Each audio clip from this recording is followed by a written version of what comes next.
Um, and I think the first thing we need to ask is, what does it mean to be autonomous? And so I think going to the roots, the Greek roots of auto, which is self, and nomos as law or rule.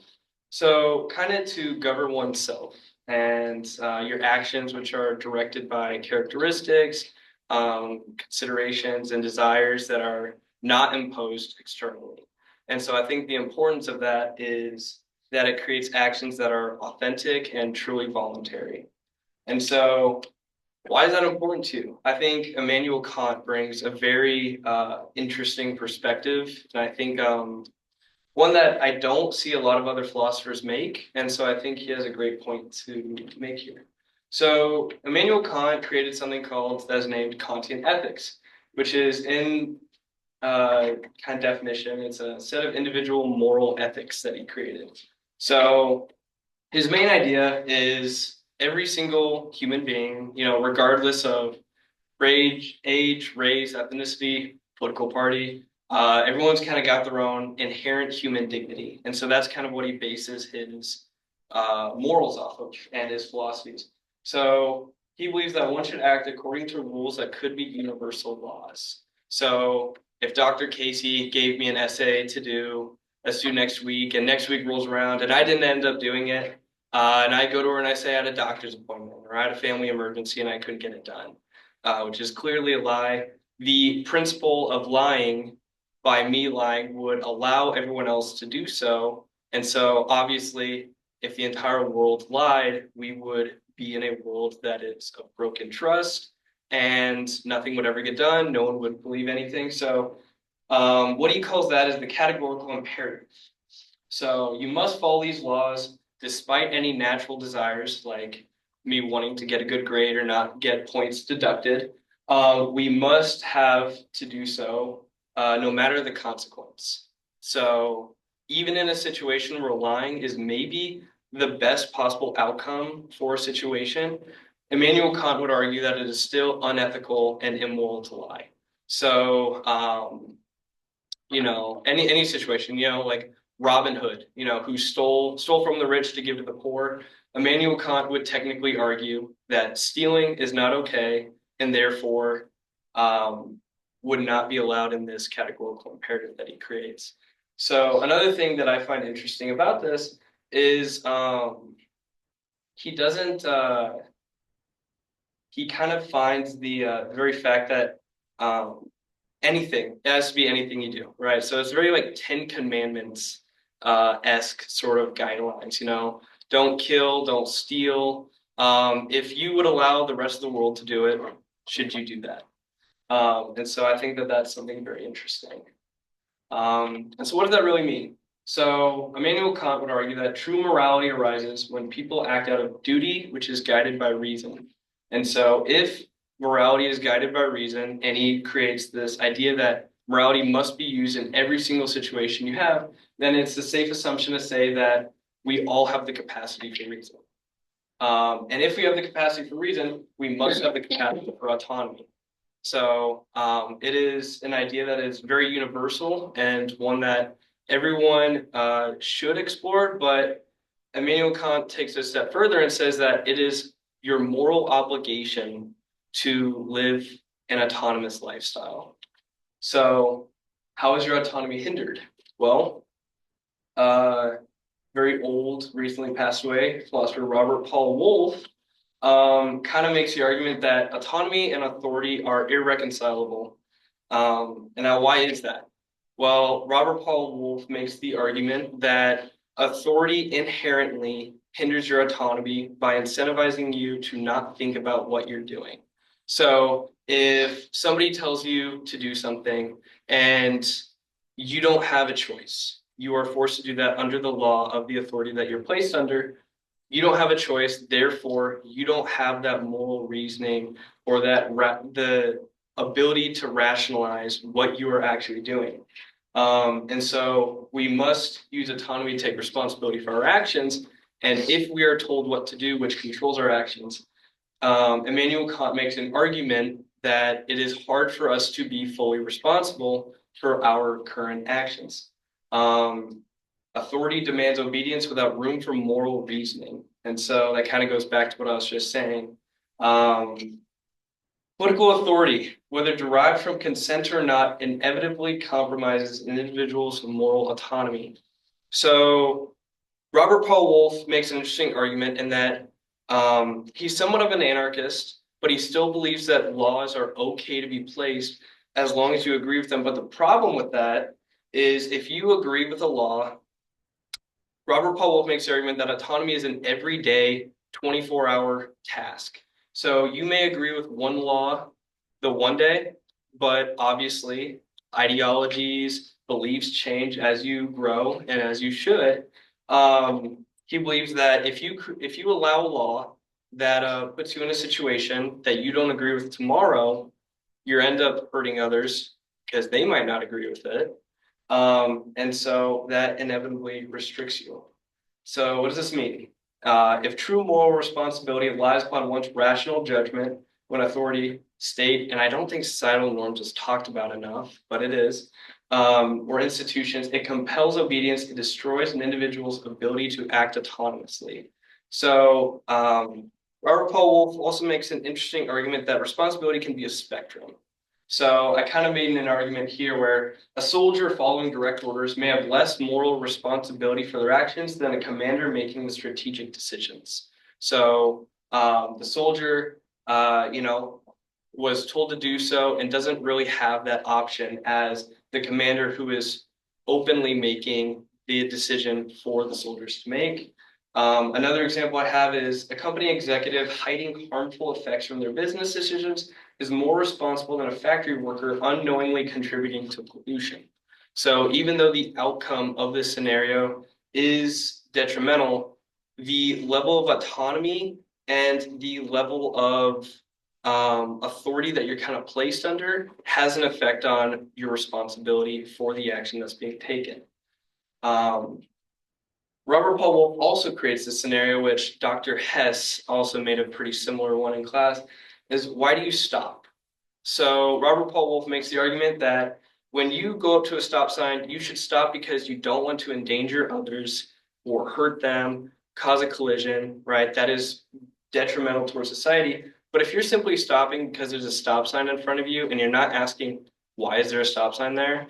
I think that, as Robert Wolff would argue, that is not what you should do. You should create every opportunity towards an instance to kind of question or kind of understand why you're following the laws that you're following and so forth. So Peter Kropotkin is a little bit more of an aggressive philosopher towards this idea. He attacks kind of the institutions. And so Peter Kropotkin argues that created systems make people reliant on the state through their creation. He believes that governments, and more specifically capitalists, monopolize and control resources such as lands, factories, and infrastructure, which in turn kind of create the working class as a dependency upon the government, which in forth hinders their autonomy. So forcing people to depend on wages and state welfare instead of self-managed community-based production. So the big thing about Peter Kropotkin is he's a large advocate for something called mutual aid. So he believes that at our base of human nature, we are extremely giving, helping social creatures. And he believes that through the education system, specifically back in the time when he was in Russia, he believes that people were educated and kind of indoctrinized to believe that that's not how we're supposed to be. He believes that we are competitive creatures who seek power and kind of, vicious and competitive beings, but he believes through mutual aid and cooperation that we can fight through that. So this is also interesting because you also kind of have to understand the background of where he was. So Peter Kropotkin grew up in Russia and was very, very wealthy. He came from a royal family who, so it's very interesting to see that he came from such a noble family and a noble background and kind of sees that where he is currently, kind of fighting that system.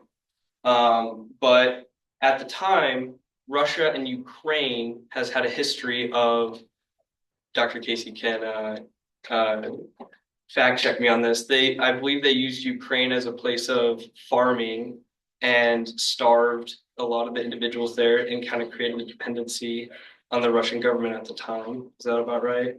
So that's where kind of Peter Peter Kropotkin gets that idea, which I think is very interesting.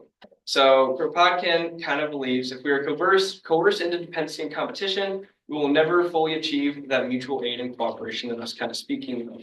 And according to Kropotkin, true autonomy can only exist in a society based on mutual aid, decentralization, and voluntary cooperation.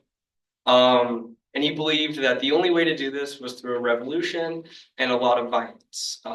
That was one of the big things that Kropotkin was known for. He was a very aggressive sort of anarchist. So we do have something different, though. I think a lot of times when people think of anarchism, they think of chaos, they think of war, they think of the Purge movies, and a lot of the Purge movies, they use the word anarchism very commonly. So philosophical anarchism is a little bit of a different approach. So it's kind of a peaceful advocacy for the abolition of hierarchical government and organization of society on a voluntary cooperative basis. So that's what Robert Paul Wolff was. So Robert Paul Wolff kind of identified as a philosophical anarchist. So the founder William Godwin, he didn't actually technically call himself a philosophical anarchist, but that's essentially what it was, simply because the term anarchist was not a political term at the time of his teachings. But he had a very interesting approach. So he had the idea that compliance with law should be based upon intrinsic and moral justification rather than on state authority. But the way that he differs from Kropotkin was very aggressive. I believe the only way that we could have a truly cooperative mutual aid society is through a revolution. William Godwin kind of deferred that by saying that he actually believed that as societies become more educated, as societies kind of grow intellectually, they will actually naturally disperse away from hierarchical structures. So he believed that as societies, understand more about the world, understand more about cooperative mutual aid, I guess is a better word. He believed that naturally we would go to a more kind of society that Peter Kropotkin was arguing, but their approaches are very different, and I think that's quite interesting. But this is my own slide and kind of my ideas, and it's something that I want you guys to think about. Can we be fully autonomous in a world dominated by governments, corporations, and social pressures? I have my own ideas on that, but I don't think that I'd be doing a very good presentation if I told you that. I think that that is something that you guys need to think for yourself and kind of understand. But I think that there are some ways in which in modern society, we can kind of get to a more autonomous individual self. So I think that the first kind of thing is obviously a lot of us are college students. You know, we're still trying to make our way in the world. We're still trying to become financially dependent. And I think the first way to do that is to manage our money wisely. Invest and save, kind of build that financial independency so that you don't have to go out and, find dependence or economic dependence on employers, banks, corporations. I think that's a very important aspect of modern day sort of autonomy. Addiction and bad habits. Despite me leaving my phone at my apartment today, probably out of nerves, I do have a phone problem. And I think that it's safe to say a lot of us probably do in one way or another. True autonomy isn't just internal. Control over impulses, emotions, habits. It allows the freedom from addiction, distractions, and external pressures. So I think that by kind of freeing yourself from those things that hinder yourself, those things that you feel like you couldn't really live without, but you could, I would make the argument that that is not fully achieving true autonomy or full autonomy. And lastly, I think civil duty. Challenge government overreach through peaceful protests, legal actions, and advocacy. I think that's kind of standard of what we all think we could do to better not only ourselves, but also our society around us. And I think we start with that with the power of the word why. And I think when it comes to history, when it comes to change, especially in America, I think that the word why is probably the most important one. This term is the foundation for progress, and it challenges assumptions and helps us evaluate the systems, norms, and rules we all follow, allowing us to determine whether they align with our values and reasoning. It can go as far as to why is this policy enacted? Why am I voting for this person? Why are these laws being in place? As far as down to why am I going into the major that I am? Why am I pursuing this career? Is it because my family did it? Is it because my parents did it? Why am I doing the things that I'm doing today? And I think that that's very important. And the word why has also led to a lot deeper exploration of systemic issues. And as we can see here, Martin Luther King, without explicitly saying that word, he asked it. The Jim Crow laws, those got abolished, with, women's rights movements. All of these things, I believe, could not have been solved without asking the word why. And I think that's very important. And I think that the day we stop asking is the day we will never change. And so I think that the term why is such an important aspect of society, and it always will be. I think it always has been. And I think that the word why can help you be the critic to your own life. So through policies, voting, lawmaking, authoritative structures I was speaking of earlier. But autonomy is not just a theory. It affects the way you live. It affects the things that you do, the passions that you get into, the hobbies, the people you interact with, how you treat others. I think that's really important. And you don't need to be a philosophical anarchist to seek a greater capacity for autonomy. It doesn't matter what party you're affiliated with. It doesn't matter. It doesn't matter where you came from. It doesn't matter your income or anything. Every single person, I truly believe, has the capacity for reason and therefore the capacity for autonomy. And I think that by not doing so, it is almost a disservice to yourself. So, yeah, that is a picture of Robert Paul Wolfe I found on Google of him trying to use his phone. So I thought that was pretty good. I had to put that up. But if there's any questions, yeah.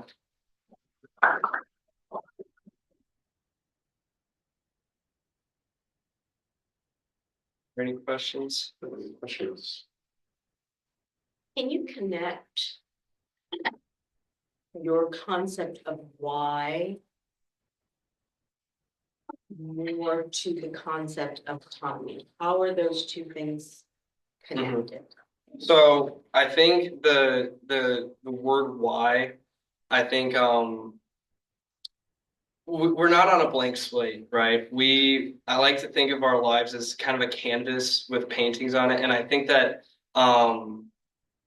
if we were all a blank slate, I don't think the word why would necessarily have any direct meaning simply because we're starting from scratch. But I think the word why really affects us because when we are already in habits, when we're already believing the things we do, I think it's very easy for us to not ask that question.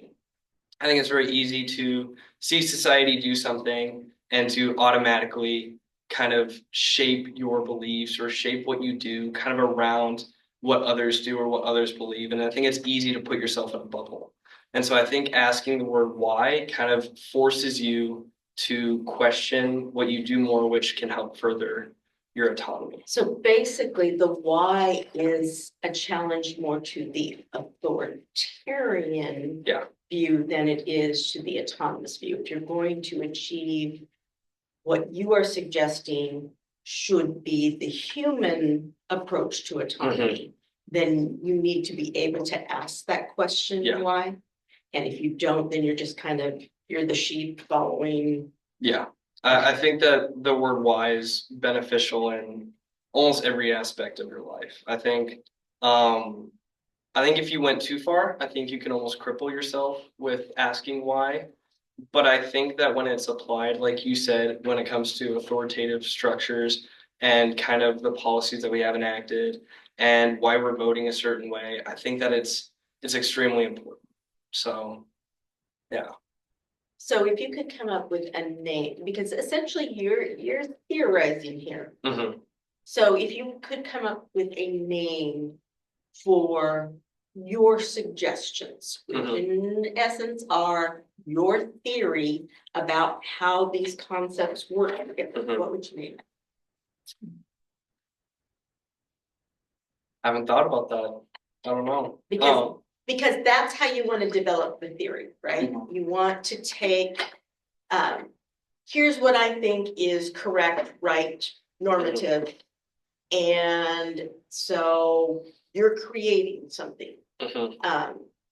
And you're taking all of these philosophers Mhm. and you're kind of taking their ideas and you're putting it into your own context. Mhm. So that's what you would want to do, Yeah. is you'd want to, all right, here's what I'm theorizing. Yeah. Because your theories have validity. Yeah. So don't short yourself on that. I do want to clarify though, my presentation is not simply an accumulation of philosophers that I fully agree with. I can name all three on something I completely can disagree on, and I think that's the important thing. Is I took Immanuel Kant because of his kind of idea of innate and inherent human dignity that we all have. You know, I took Kropotkin because he's a little bit more aggressive. I mentioned William Godwin because he's a little more mellow. And I think that a lot of these different philosophers can give all of us different ideas. I don't want everyone to leave this room leaving with the same assumption that I did. I think that that is actually the opposite of autonomy. And so I think that um, the biggest gist I almost want everyone to get here is I think every single person here focused on one thing different. You know, I think some people might have focused on what I said about Emmanuel Kant. It's like, oh, that's interesting. I think someone maybe took Kropotkin, or I think someone took Wolf, and I think that's really important because I don't want to leave here hoping that I influence someone, but rather kind of educate them towards different ideas and different structures that other people have based off of. So I think that's very And important. that then becomes part of your theoretical framework. Yeah. Which, so, you know, you're not necessarily trying to be overtly normative here, Mhm. where you're trying to suggest this is how it should be. Yeah. You're putting these ideas together, Mhm. which in essence then it creates kind of this view that you're developing. Yeah. But you're right, it does not have to be everyone's vision. That's the great thing about Yeah. theory. Exactly. Yeah. I'll be thinking of a word tonight for it. Yeah. Yeah. Angie's theory of why sounds good. Yeah. Just Yeah, put your own name on exactly. it. Why? Yeah, just why. But why do human beings ask why? I mean, that's one of the Mhm. earliest questions that a child asks. Mhm. Why? And as a parent, you get tired of hearing why? My theory is that humans are intelligent and kind of as the previous philosophers I mentioned, they kind of have that inherent belief that we all have the capacity for reason. And I think with the capacity for reason is going to come the question. I think that uh, humans are problem solvers. I think that's a huge thing. I think almost everything we do, whether we know it or not, is a sense of problem solving in a way. And I think that, um, yeah, I think that we're at our base problem solvers, and I think that we're all very intelligent creatures, and I think that's where the words why kind of stems from. So the political scientists would tell you, you want to look at rational choice theory, Mhm. and that then would become part of this. I know you don't want to overly develop this, Mhm. but that's, you know, so that would be another angle that a political scientist, I think, would come at this is, you know, why do humans make these rational choices Mhm. about what they do, Mhm. which is connected with that concept of autonomy. Okay. Is there anything else? Yeah. Question. So going a little bit off tangent, but like, do you think there's ever like a true possibility of having an anarchist society like in this day and age? I don't think so.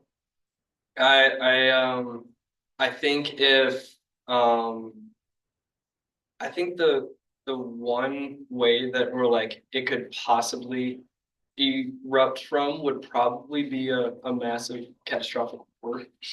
Honestly, I think if hierarchical structures fell, I think that people wouldn't have somewhere to look to.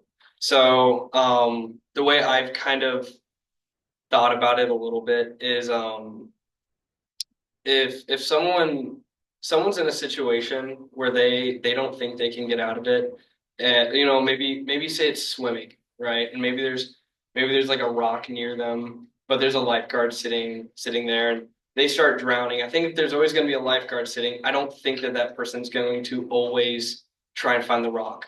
I think they're going to put their hands up, and I think they're going to signal that they're drowning, and I think the lifeguard's going to come in and save them. I think if the lifeguard isn't there, I think that there might be, an immediate sense of raise my hands, let someone know I'm drowning. But I think that the second that that leaves, I think, like I said earlier, I think we go into problem solving mode, and I think that they would start trying to find the rock to grab onto. So I think the only way we're like kind of like what Kropotkin said with like a mutual aid sort of society, I think that would only happen if we didn't have maybe a hierarchical institution or government to kind of raise our hands to. But I don't know. That's one theory. Yeah.